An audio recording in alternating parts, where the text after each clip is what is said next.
Shalom. For every spiritual problem, there is a prophet meant for it. Until that prophet is located, you will never find solution. So, connect with your prophet today and unlock the purpose of your life. Shalom.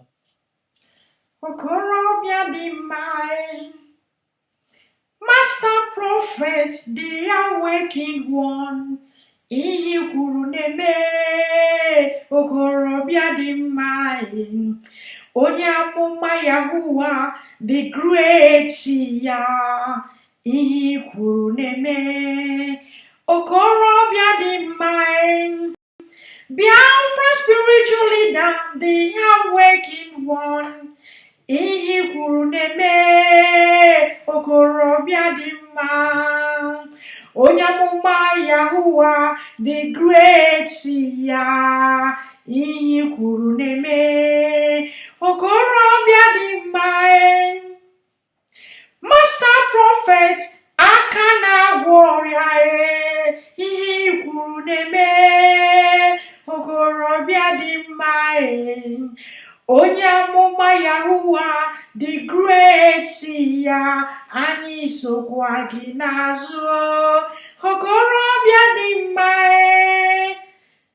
Master prophet, onye amụma Biafra, anyị sokwa gị n'azụ, okorobịa dị mma. Onye amụma Yahuwah the great ya, ihe kwuru na-eme. Onye amụma Yahuwah the great ya, the difference is clear.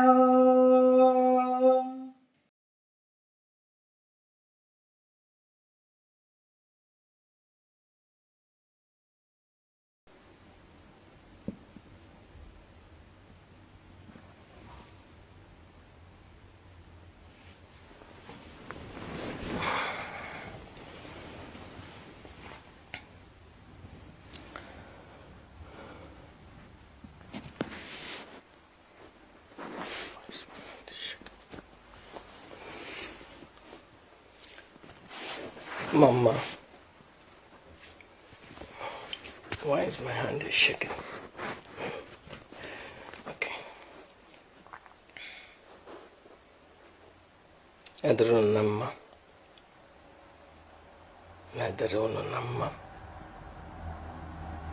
Town Friday. Friday is awesome. Obachita, today is 15th of July 2022.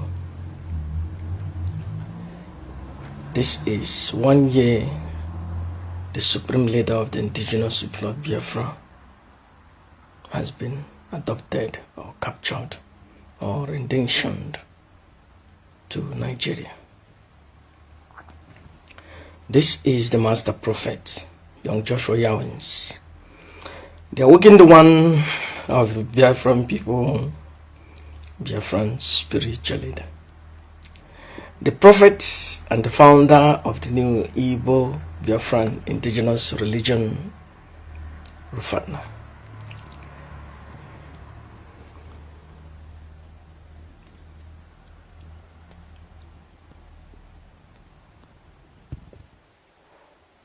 Somebody said, why am I doing what I'm doing? What I say to you is that I am doing it because I am called to do it.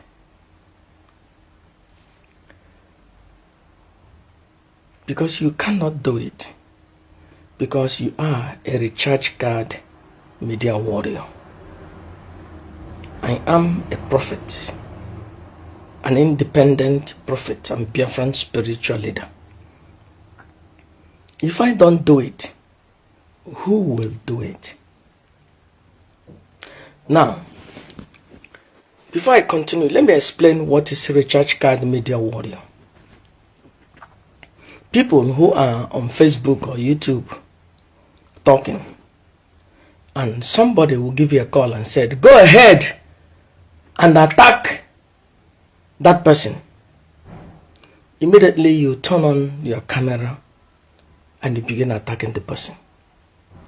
You are the church card media warrior.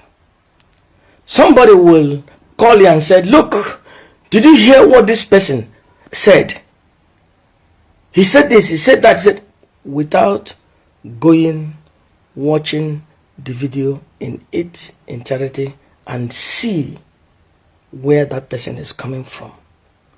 And immediately you turn up your Facebook and upload the video so fast because you want to be the first person to put it on this bullshit trumpet media or rapture media or this Biafran time, because they want to be the first. On amaha na come the first buzo. Somebody called you. Go and attack Master Prophet, Biafran spiritual leader. They are working the one, the prophet of your time. That none of my prophecies were on for the past 20 years. You can see my prophecies on him declaring that were on Allah. Onyem se bajiri ya bajiri. Onyem se ka ahu Kenya na social media. Ana ahu ya in our own time. Not in our time. Somebody akpọ gị na phone say attack him maka ihe o kwuru. No. You kwesịrị ije gane ihe o kwuru. See where that person is coming from. Marakwana the position of that person. And say, ya wuru maga me ekwu ihe o kwuge. But I won't me. Lekwe positioning. An independent person, a spiritual person, a prophet. Onyamoma okuye prophecy na adabe na ala. Okuge ihe okuge maka positioning. But ya wurum aga me ekuye otu. But ihe awu reason ngeje me attack. Ụmụaka dana n'ala mepike ya sachashicha strengthen ya Chike dozie m edupu ha si ha kpari m onye amụma nwata buo nna ya obubu ala ogodo ga-ayoshi anya Chike dozie m ogodo ga-awushi anya the gods of the land domain ebe kwesịrị ihere nelo febu ga small thing Chike doziem ga-awụ onye a ga-eji amụ in the land. The mouths of the awakened one of the Biafran people has declared it shall come to pass. It shall come to pass one day that Chike doziem will walk in shame, and those his crime partners that are with him, they will never be able to raise their eyes in the struggle. It shall come to pass. The eyes of the awakened one has seen it. My mouth has declared it. It shall come to pass.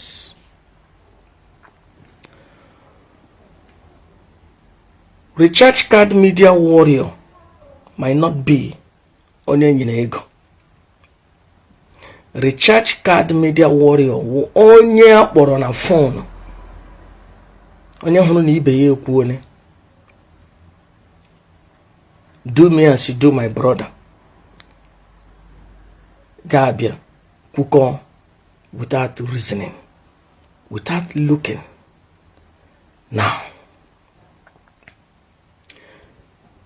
in a freedom fighting, insubordination is not tolerated.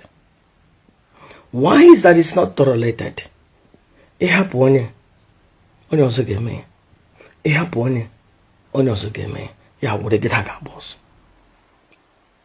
Insurrection is not tolerated because only mepo, only also game. Rebellion is not tolerated because hapu onye, it can happen onye cause. Now, it is difficult. You see somebody coming out openly saying, I love Master Prophet. You can't see it. Those that love me, I call them Nicodemus spirit. They have Nicodemus spirit. They only sneak in the night. Or sneak in and they send a message. But you will never see them coming out. Because they have no balls. Because the things I deal with at that time is too deep. It's too deep. They cannot handle it. They cannot articulate that. They said, They cannot take that bullet with me. They cannot walk that road with me. But after everything is done, said and done, then that time you will see them. Oh, when you were saying that thing, I was worried. I was, furious. I was this. I was that. But later, I find out that, hey, thank you for what you have done. This is what they tell me for destroying the coup against the supreme leader of the indigenous people of Biafra. Everybody said it to me. All of them, A and Z. I have like 4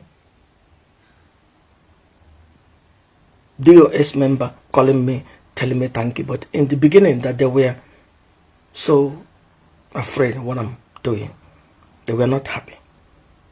But later, now, every idiot are talking about the coup.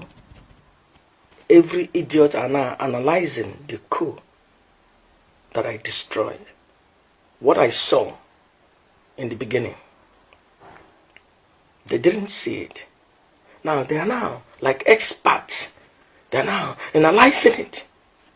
And they never said, But we thank the awakened one, Master Prophet, because he saw the behind of the Paiwan Tapa before us. Oh, I thought you people are the people in the media. Oh, now you people have become CNN. You are now CNN recharge card media warrior. I don't know pay uneku. I don't know pay uneku. I pity those people listening to you. I pity those people listening to you because you have brainwashed them. How can you follow somebody? Somebody got boy on a phone and say, you don't reason. Do you know how many months it took me before I decided to take on Chigadism? How many people corona meetings everywhere all around the world that has to do with Chigadism? I'm not beginning to shame. I say, no, I don't want. Even there was a time, but I say, the structure, although the structure is command and control, and it starts from the supreme leader of the indigenous people of Biafra. That is the structure. That is command and control. Command and control start from Mazen Nandekano commanding, Chikedozim doing it. That is command and control. Command and control has nothing to do with Chikedozim. Command and control has something to do with the supreme leader speaking, saying something, and those that are under him will articulate it to us. That is the command and control. You know how many times people tell me things, show me this, I keep quiet because time has not come. And also I could not take Chikedozim on because of Kutubem Nelofebu na Simon Epa. You think Nagame take Chikedozie on Yawarona a dismantle by Simon Epan and Nelly Fable. No, I will not do it. It should have him stupid. It should have me take it on Chikedozie Yawarona could be Simon Epan and Nelly Fable. No, I wouldn't do it. Yeah, at the right time. And also Chineke, I beg you call me Chikedozie me dige chronicien, say her attack their working one, Biafran spiritual leader. Immediately he gave them that order. Somebody abwamia. Ndo to her. Apa. Then her agwa their recharge card media warriors. I know this is a threat against the supreme leader of the indigenous people of Biafra. Because they want to attack his base, the powerhouse. So, when I talk about the church card media warrior, I'm not literally saying that Nenye is somebody ego. Okay? But all people, na no dim, na no yum, they don't investigate. A lot of people are calling so many things. They're going. I don't. Ne. I just somebody do for me. Insubordination. Any somebody an order or an instruction by the higher authority, and that person will refuse to do it. In the military times, that's called insubordination. You defy the order of your authority. And in IPOB, the authority, the only authority is the supreme leader, Mazen Nandekano. Mononimo Lulu, Mononime Donjon, Olu no, wo gospel, wo the gospel of Biafra, because he is the supreme leader of the indigenous people of Biafra. Owuru no nwere ebe atụrụ etichara ihe n'ala na-eche ka emenye explode ka agbawa ya. Ejide Maazị Nnamdi Kanu eji enwe ihe mere ni ye filie na si ya biko ọnụnụ nga ahụ ihe ha anyị chọrọ ịgbawa nna agbawa bebule ya cherenụ or maybe ọhụna na o nwere ihe ga-emene ike reason onye isi shi chere mba anyị chere na ihe ga-emebi je gbawa ihe ahụ ịma the reason o disi gị chere. You obey the last order. You obey before complain. You obey. And then Zioji say Onishi.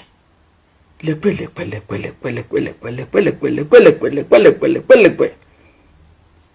communion together. Family naga. No. From day one, Chikedozie said, now I am in charge. I will lead this organization in my own way. Chikedozie, you are stupid. Rubbish. Nobody follows you. Nobody listens to you. All the people listening to only supreme leader of the indigenous people of Biafra, not you.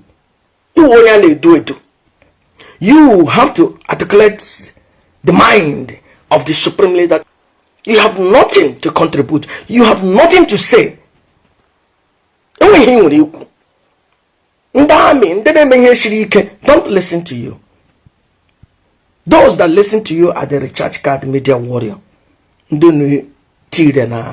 Na Rapture Media or Trumpet Media and these Biafran Times, with a video upload 150,000 I watch Hanangone. It's nothing. Chikedozie, you have nothing to offer to the struggle. You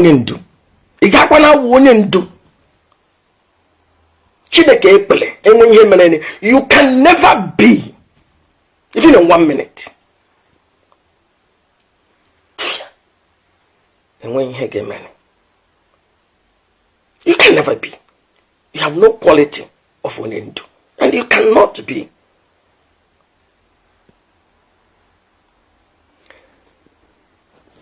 The order of the supreme leader is final. No matter what. No matter ngeji meji na gaimano manari yoshishi nike manari yoshishi na ebe ndị ọzọ order ya will final. As long as all end.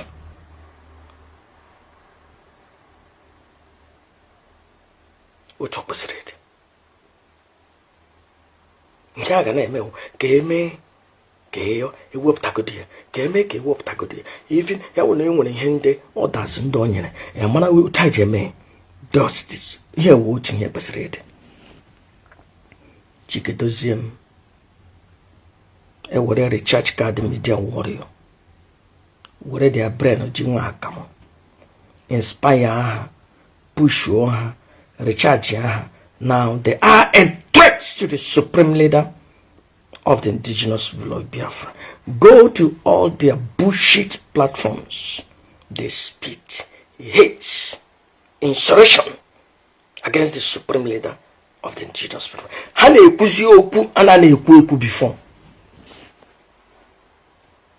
Hane eku underground. We hane ekuzi in that place. Chikedozie has inspired them. The Chidebam naga happen here like this. No. Ihe niile emebiene. Ndị Igbo awụ ndị a na-achị ngwanụ onye kwuche ngwa ikwuone mgbe ikwuone onye kwucha ọ gasị na ya ga-ekwu ọzọ onye kwucha ọ gasị na ya ga-ekwu ọzọ onye kwucha mba na oke ya kwuru ga-aka mma. Ndị Igbo wu ndị a na-eji osisi achị shi mehie ihe na-aga n'ihu. Chikedozie m echetara na mba ọchịchị mgbe ọchịchị onye kwuche. That's why you see them every day ha mapụta na radio na-akọ rubbish na-etinye ndụ ụmụnna anyị in danger. Nobody controls them. Chikedozie m is incompetent. I, Biafran spiritual leader, I am loyal to the supreme leader of the indigenous people of Biafra. I am saying that Chikedozie m is incompetent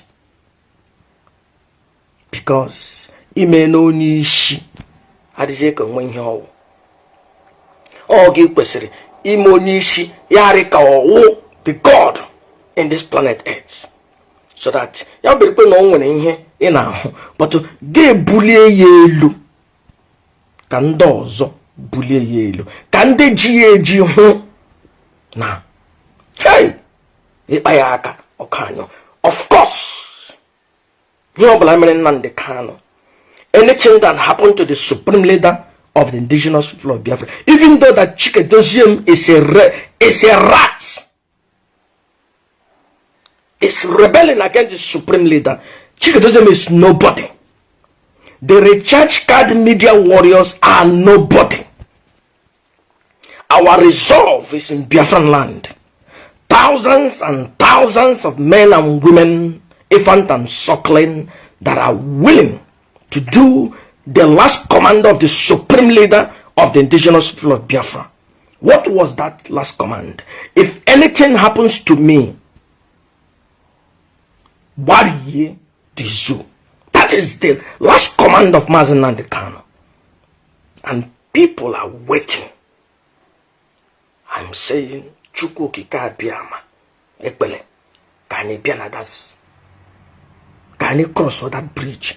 No, but here the order of Mazi Nnamdi Kanu ihe mebeye. Somebody got ahụ ya yesterday and I know somebody got ahụ ya yesterday. Well, I will not forget ndị otu Simon Ekpa otu idiot Chikedozie m ji create recharge card media warrior. Otu Simon Ekpa ji nwee atụrụ efulefu bunch of people na spread the propaganda every day. Something now there sub messages to create chaos against the supreme leader of the indigenous people of Biafra. They were parading that Mazen Nnamdi Kanu na achoya na DOS na DSS, while Oruhu 1 hour somebody shinga pota mono nye heku.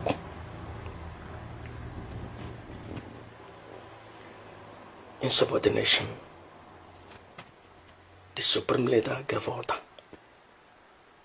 Chiketozim. Not one. Let me mention those I can. Give that bastard Simon Eba a slot. That is an order. It should be followed. Recall the seat at home. It is an order. It should be followed. You don't need to ask him, but why? He is the supreme leader. Chiketozim is nobody, nothing. Nobody. With Mazen Nnamdi Kanu, Chiketozim is somebody. Without Mazen Nnamdi Kanu, Chiketozim is nothing. He's just a rat.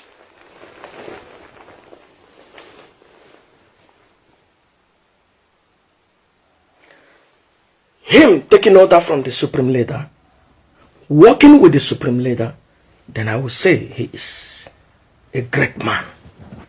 But by defiling the order of the supreme leader of the indigenous people of Biafra, he is nobody. Nothing. He is nobody.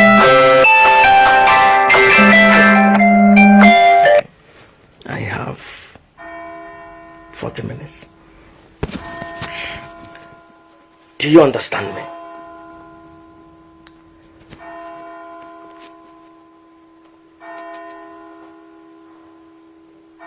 Mazen Nnamdi Kanu. Now, in command and control, everything is written there and signed by this idiot, call himself a lawyer, Chiketozim. Everything there, Obreke na hanini.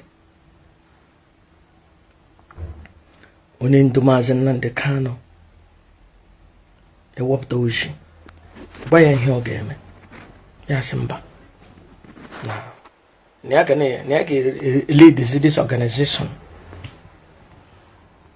in his own way. You are smoking something.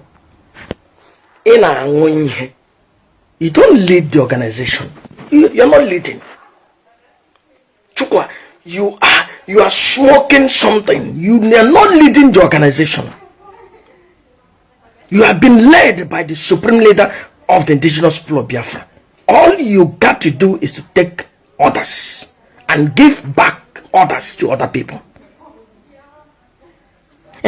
From today, Mazen Nnamdi Kanu sim namhandolo Chineke wogo elo onye zirigo jin. Mazen Nnamdi Kanu sige megene.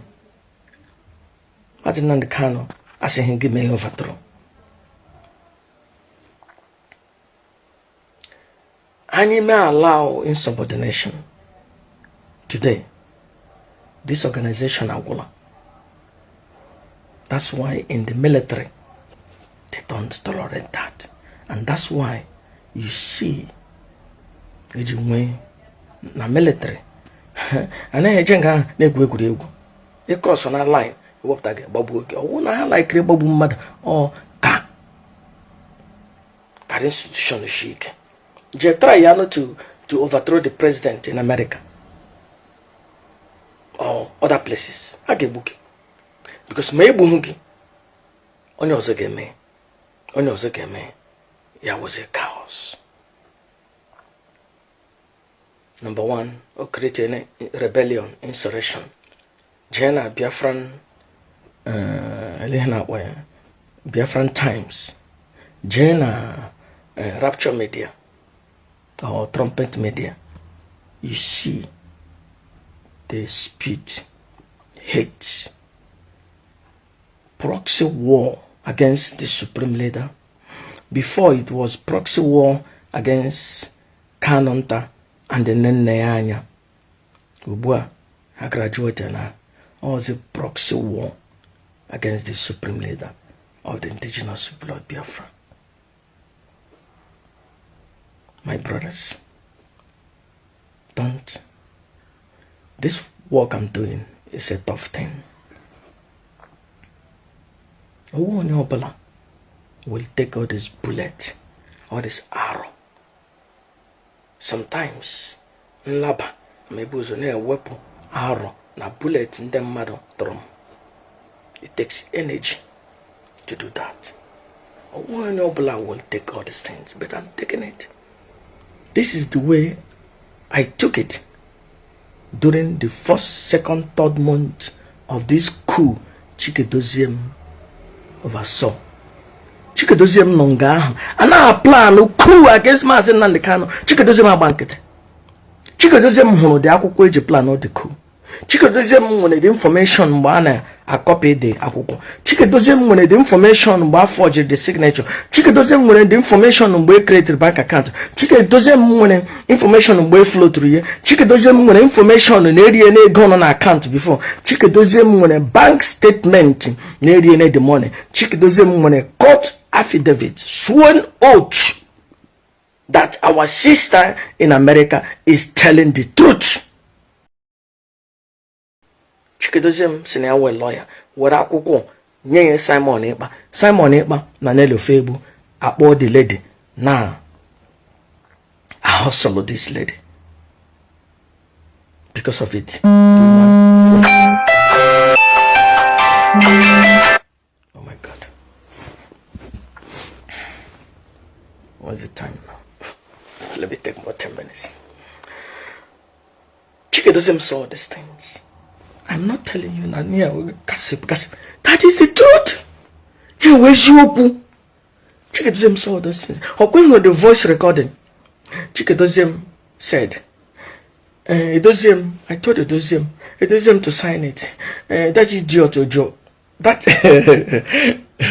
that man no.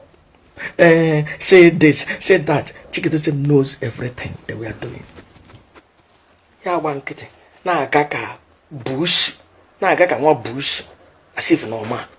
And by that time, he was having underground meeting with Omwanya highway. That Omwanya a bust all there. Because the thing had to come up nene. He couldn't, because someone he operana nene akwaku. O fellow he wepu nene Omwanya. Already a voice recording, video clip, warrior on this. You see how they hustle him like a little rat.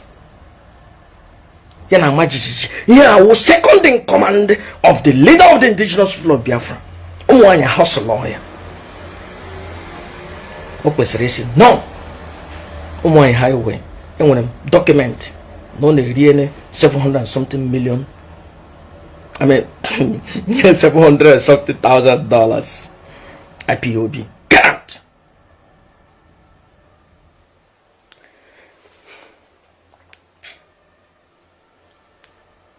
I want to hear you. I should want to take a neighbor. In your jaw, boy, in your jaw. In your jaw, got boy, in your jaw. That in your jaw will come and bite you on your butt. And the one highway destroyed Chikedoziem. He saw all those things. He walked with them. Now, insurrection, rebellion against Mazen Nandekano with his recharge card, media warrior. Pay to play. All China de Kuyana America pro co. pro co. Play to play. Pay to play. I am doing the dirty laundry. I am taking the heavy load out. No problem. You are not called to do it. This is my job. And I'm doing it. I am doing it. You will come back just like all 99.9% of the recharge card media warrior came and thanked me when they were in the act of overthrowing Mazen Nandekan. All these people, recharge card media warrior, they were in the act to overthrow Mazen Nandekan. Some men in hope, some men in a hego, some den in a go, meneha, brainwash them. That is the truth. Wash. So now they now turn around again. The same thing they did in the beginning, they are doing it again. You remember when they were insulting their wicked one, Master Prophet did, Master Prophet did that, Master Prophet did that. 3 months later, they never learn. I gotta go. I believe Chikadism must be dealt with. For this organization to succeed, to survive, he must be dealt with. Must. If not, a coordinator somewhere would. I have met so many coordinators of IPOB. The ones that I have met are people of integrity. Chikedozem is not worthy to be a coordinator in IPOB. Chikedozem is not worthy to be in a meeting when the true Umuchineke will be talking about Ndorondori Ngunonwe. Because very soon, I get my hair shirike. Time is coming. Mbanyige ewere ihe. I say the kingdom of God suffereth violence, and the violent ones take it by force. Time will come. I get wedding here by force. Chikedozem will not be in the room because he's a sabo. He is a sellout or a rat in the house. What Nelo Febu could not do, Chikedozem has done it. Chikedozem is a rat, big okay, in the family of IPOB. I am saying it in my own way, according to my capacity. You cannot say it, fine. But don't say what I said. Just allow me to say it. Say according to Master Prophet, but don't say what I said. And I want to say hello to my Nicodemus friends. I will not say anything. Well, I thank God that I have Nicodemus friends. Those who sneak in the night. I awaken the one, Chineke Goziege. Master Prophet, you're the prophet of our time. You are doing a very pretty job. But you don't see them coming out. Well, nobody wants somebody to insult them. I can understand. The things that I deal with, they are tough. It's too tough. I want everybody that can handle it. Why do you think that Chikedozem will have people that will be supporting him? But those people doesn't reason. They don't know what is insubordination. They don't know what is freedom fighting. Now a commander, supreme commander, in order, idiot, defy the order. Especially, you get here, turn on your whatever buy an ish. Also, the next take over, continue, carry out the instruction given.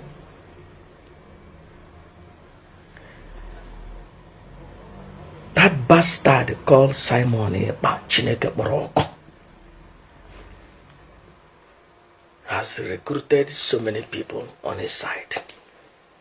Recruited some idiots, people that spread his propaganda. Has recruited some pastors, recruited some idiots. Ali Bona Bagaragara. everywhere was a chaos. Onye je pikọta nzu ya si na ewo na edibe. Ugbu a ndị Igbo niile wụcha prophet onye ọbụla wụcha na edibe onye. That is ara. Ndị Igbo abụrụ ọnụ.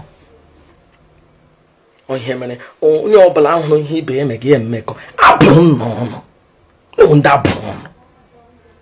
Lee ihe nọ na-agbagharị ka atụrụ na-enweghị onye nche. Na sabotage nwanne nno. Enwere mmadụ atọ pụtaga for the president of Nigeria. Onye Awụsa, ndị Awụsa na-asọpọtụ ndị Awụsa. Onye Yoruba, ndị Yoruba na-asọpọtụ ndị Yoruba. Ndị Igbo na-agba nwanne ha ụkwụ. Chineke bụ n'ọnụ. Ndị ọjọọ jọrọ njọ ọjọọ. Sigodinu na nwanne nno dị mma. Ma ọ fụ ihe ndị ọzọ. Chineke bụrụ n'ọnụ.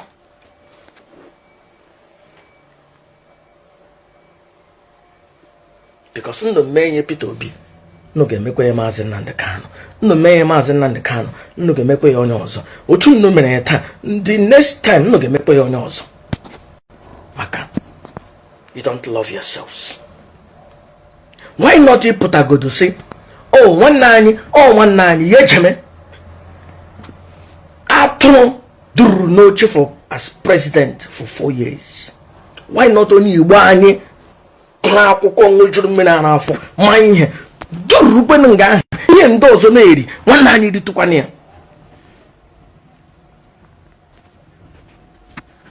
It shows that na-enweghị brain enweghị nọ n'isi. The supreme leader nọ n'aka ndị iro. This boy bi Finland Simon Ekpa apụta na social media challenge the supreme leader of the indigenous people of Biafra. See na ya ga-take order from Don John. Even no brush beze mofu. Onwere people following him. Pastors ndara rabbi ndị iberibe. Ugbu a enwere ndị na aka nzu n'ala that want to talk to the awakened one. I don't recognize them. As long as that land is contained, there is only one supreme leader and there is only one spiritual leader. And I am loyal to the supreme leader of the indigenous people of Biafra. Owu no enwere ihe ga-emeni ọ ga-awụ mgbe ọ nọ n'aka ndị iro. Ọ ga-apụta enwe ma like ihe ndị nsi I'm done as a man. But ọwụghị gba ya ụkwụ nke ọ nọ n'aka ndị iro. And onye ọbụla gbara ya ụkwụ like Chikedozie m gbaga ya ụkwụ for the past 1 year, the awakened one will not shut up. The awakened one will speak out. Because I'm not saying emebo kotele yala.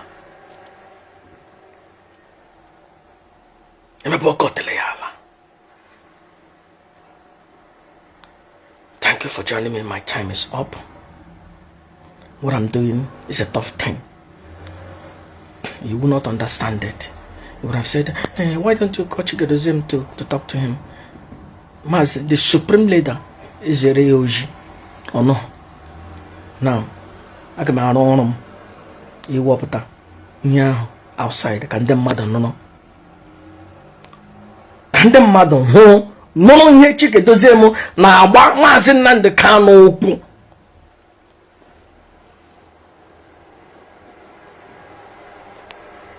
Defy orders from the supreme leader. Kasi na no wo comrade wo kwegi. Comrade iberibe recharge card bullshit media warrior. You are nothing. You are all beneath me. I am the most powerful man in Elowa. The gods of the land hears my voice. Nonine. Ihwere ga-egbu nonine. Nga Chikedozie m dana ka nnọ ga-ada. Ka nnọ ha gba Maazị Nnamdi Kanu ụkwụ. Na-agba ya ụkwụ. Na-egbu ya mma mmiri. Recharge card. Comrade ndị so betray Maazị Nnamdi Kanu in the beginning. comrade in this so ne it disseminate bullshit na share the thoughts of the talking point of Nelly Ofebo. What is the talking point of Nelly Ofebo? Neneanya Udidiego Neneanya the corrupt Kanonta Rede one name Umunamazen and the Kano the evil. That's what Chikedozem is saying. This is what they are saying in Radio Biafra, paid by Kanonta and the Neneanya before they started. This is what they are talking in trumpet bullshit and the Biafran Times. Chikedozem sat and watched why the supreme leader in order stop that crap. 3 months he allowed this smear campaign, throw their name to the mud. Ya regema ya biarage. Let it be done to you. You have the audacity to say, why not Kanonta to shut up? If Kanonta shut up, ma choibon wema bupi ishi. Why must he shut up? How can Kanonta shut up? Me genule wema boye. Oma koya hunchback. He will not shut up. He will speak. Makoma yene many. Oh my chicken doesn't name any. Throw ye to the mud for 1 year. While Mazen and the Kano, Jiri chicken doesn't je that idiot no long. See a day on Facebook, day on Twitter. Ote create weeks. Thank God for Barrister Ejimako Potrani. Follow the order of the supreme leader to exonerate Caroline, the same age with my daughter. Imagine, isn't my daughter really the supreme leader of the indigenous people of Biafra? Chineke. Agame jebe na ne jeje konde ko hara ko hibi. Chineka ponhoko. Mazen Nnamdi Kanu intervened. That idiot didn't deliver the message. Both deliver. Chikedozem defied the order of Onishi.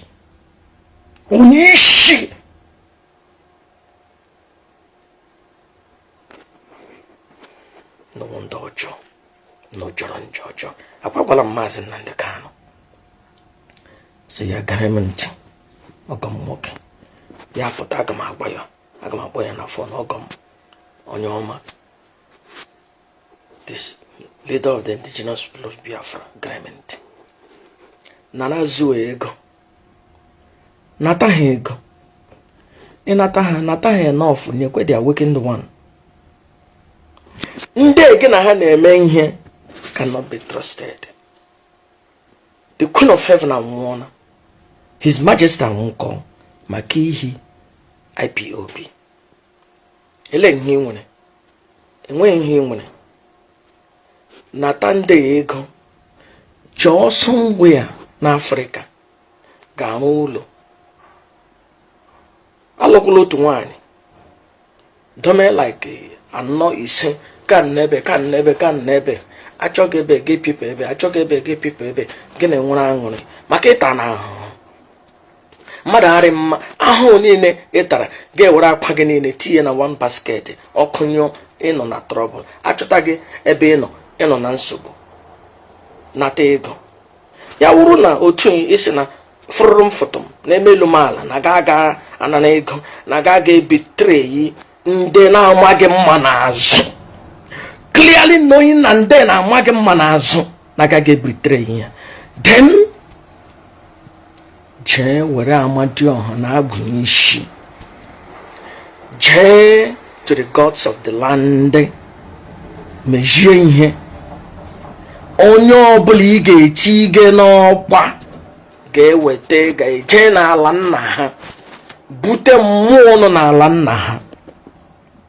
Ọ dị impossible ije buru mmụọ gaa nje nkụta ahịhịa ya sị na ewu onye iwu onye ole ya sị na ya wụ onye Ọkịja edige somebody coordinator na Ọkịja iwu coordinator jee na arụsị Ọkịja nga ahụ jee majitere anyị otu osisi tinye na DHL jitere anyị eweta asị nye shi na ọhịa arụsị Ọkịja bịa asị arụsị Ọkịja bịa nọrọ present na onye ga-adụ isi na ya ga-sabotachi Biafra na ya ga-awụ ife ajụna ọ na ya ga-awụ Chike dozie m ma Maazị Nnamdi Kanu emeghị ihe ahụ. I am done because I can sonye ha sabotage ya again. I can waste my time because these people Chike doesn't sabotage today, another efulefu will have sabotage tomorrow. But all na heme the gods of the land are call him be call hunchback call him gboro at that time. Onye gemene da huna anyị meme ihe siri ike na ọ ga-adị possible na ọ ga-adị successful even if ejiri Maazị Nnamdi Kanu eji egwega nwa onye ga-ebiri aga eji ya eji even though ebe ọ bụla ọ nọ ahụgaghị anya ọ nọ somewhere ihe na-eme aga enwe onye ga-ebitere ya aga enwe one state soldier ga-ebitere ya wụrụ this bullshit O2 ndị recharge card media warrior suene O2 na sabotage the supreme leader of the indigenous Chineke born no member my behind the O2 iberibe noji na betray the supreme leader na sabotage ya Chineke kwakwa n'ọkụ no ndị O2 gbukwe nọ je bute arụsị Abagana ka ndị iberibe ji teke otu ga-ahụ utu afọ ha awụsara on every place.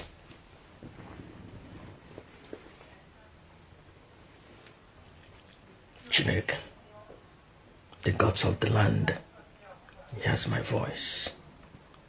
Chukwu okike abịa ma ndị mbụ na ndị egede na ndị mmiri kpọrọ m oku.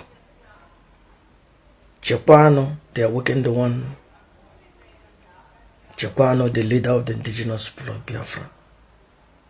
This is the final battle that we will fight for the release of the supreme leader of the indigenous people of Biafra. I have nobody on my side. Nobody. Only Nicodemus friends. But I have the gods of the land.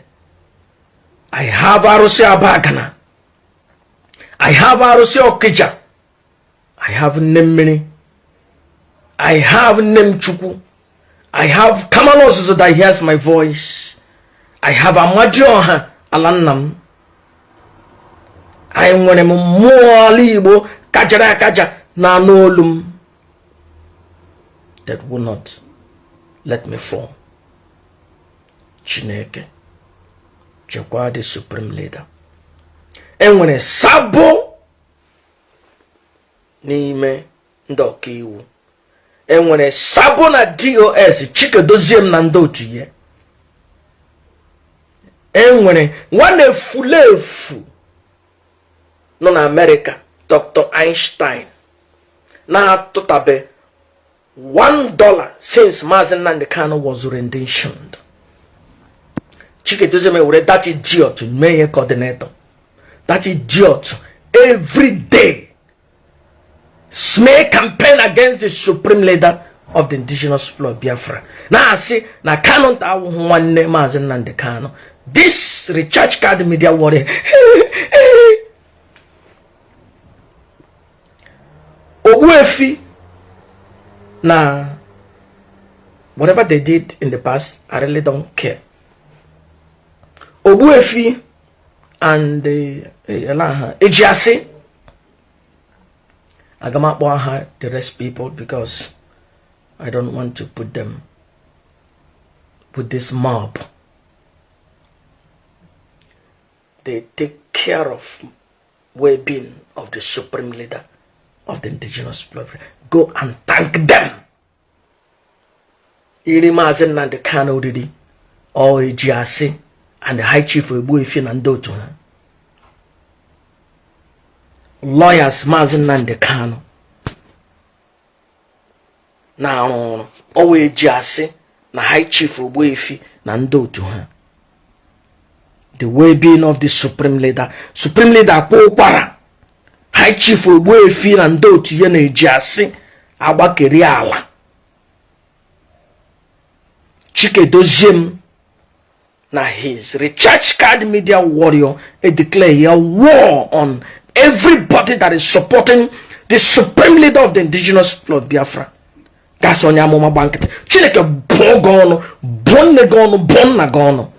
Onye amụma gbankịtị in the tough time. Ele m ihe eji mata na enwere onye amụma in the land. Ọ enwe ihe ọjọọ ya apụta bịa kpọọ ya ihe ọjọọ.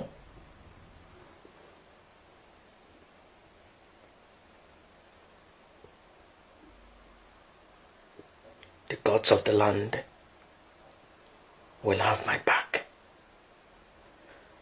Chineke gozie Mazi Nnamdi Kanu. Chineke gozie ejiasị na ndị otu ya. Chineke gozie High Chief Ogbuefi for taking care of the supreme leader of the indigenous people of Biafra. Igemegene. Ndara.